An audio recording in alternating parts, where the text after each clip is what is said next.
तरुणांमध्ये पाईल्सची समस्या वाढत आहे का? नमस्कार मित्रांनो, मी डॉक्टर सम्राट जानकर. आज आपण गटफिट क्लबमध्ये एक महत्त्वाच्या विषयावरती बोलणार आहोत. नोव्हेंबर महिना हा पाईल्स अवेअरनेस मंथ आहे आणि ह्या महिन्यामध्ये आपण प्रत्येक दिवशी एक पाईल्सच्याबद्दल व्हिडिओ बनवत आहोत.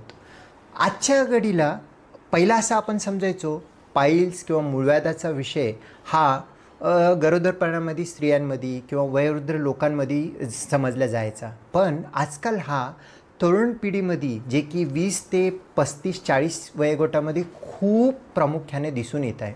तर हे वाढत आहे का आणि ह्याचं कारणं काय आहेत ह्याबद्दल समजून घेण्याचा प्रयत्न करू. आजकालचं लाईफस्टाईल जर का आता बघितलं, शरीरावरती काम कमी असतो. जास्तीत जास्त ही वयोगटातील प्रत्येक माणूस लॅपटॉप किंवा इंटरनेटवरती मोबाईलवरती बसून वेळ घालवणं असतं आणि शरीरावरती काम कमी होतो. जसे की खेळ करणं आहे, व्यायाम करणं आहे, हे खूप कमी केले जातो आणि खाण्यापिण्यामध्ये बंधन काहीही नाही. ह्यामुळे आजकालच्या जमान्यामध्ये तरुण पिढीमध्ये पाईल्सचं प्रमाण वाढत आहे.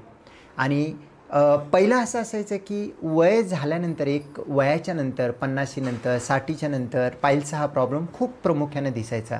पण आज तरुणांमध्ये ही होण्याचा महत्त्वाचं कारण म्हणजे लाईफस्टाईल आहे. इनफॅक्ट हा पाईल्स हा लाईफस्टाईल रिलेटेड डिसीजच म्हटला जातो. तुमची लाईफस्टाईल चांगली नाही, खाणपिण चांगलं नाही, खाण्यामध्ये फायबर कमी आहे, पाण्याचं प्रमाण कमी आहे, व्यायामाचा अभाव आहे, ह्या सर्व गोष्टींमुळे पाईल्सची तुम्हाला लागण चालू होतो. तरी मित्रांनो, तुम्ही तरुण आहात म्हणून पाईल्स होणार नाही असं नाही. कोणत्या वयामध्ये पण होऊ शकतो. साधारणतः वयोवृद्धांमध्ये आणि गरोदरपणाच्या नंतर हे खूप कॉमन आहे. पण तुम्ही जर का आता यंग एजमध्ये आहे, जर तुम्हाला तुमचे डॉक्टर जो की क्वालिफाईड कोलोरेक्टल सर्जन आहेत त्यांनी जर का आता तुम्हाला सांगतायत किंवा तुम्हाला जर का आता तसे लक्षणं दिसून येत आहेत, जर पाईल्स आहे म्हटलं, तर ह्याचा अर्थ असा आहे आपली लाईफस्टाईल चांगली नाही.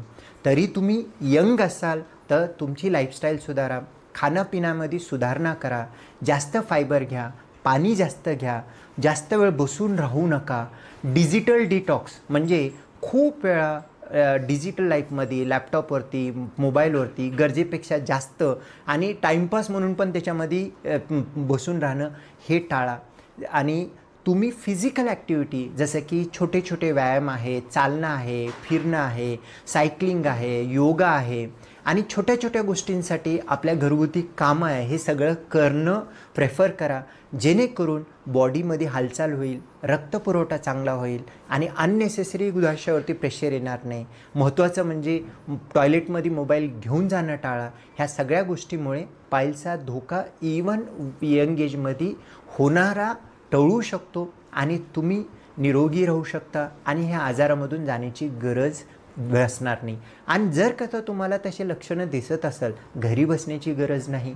एक चांगला क्वालिफाईड कोलोरेक्टल सर्जन किंवा जनरल सर्जन जे MBBS MS असतात त्यांना दाखवणे, त्यांची एक सल्ला घेणं आणि सल्ला घेऊन दुसरं काय आजार आहे ह्याबद्दल आपण डिस्कस करणं, एक ओपननेसनं आपण बोलणं गरजेचं आहे ह्या गोष्टींवरती. आणि बोलून जर फक्त आपलं अर्ली स्टेज असेल तर लाईफस्टाईल, डाएट आणि आपली सवयी बदलून आपण ह्याच्यामधून पूर्ण बरं होऊ शकतो. आणि ज्याला नाही, त्यांची जर का तर लाईफस्टाईल खराब असेल ते बदलून तर ह्याला आपण टाळूसुद्धा शकतो. तरी हा जर व्हिडिओ आवडला असेल तर आमचा व्हिडिओ लाईक करा, शेअर करा आणि आमचा चॅनल गटफिट क्लब सबस्क्राईब करा. तर मित्रांनो, हा पाईल्स अवेअरनेस मंथ आहे. ह्या महिन्यामध्ये दररोज आम्ही एक व्हिडिओ पाईल्सवरती करत आहोत. उद्याचा व्हिडिओ न विसरता बघा. धन्यवाद.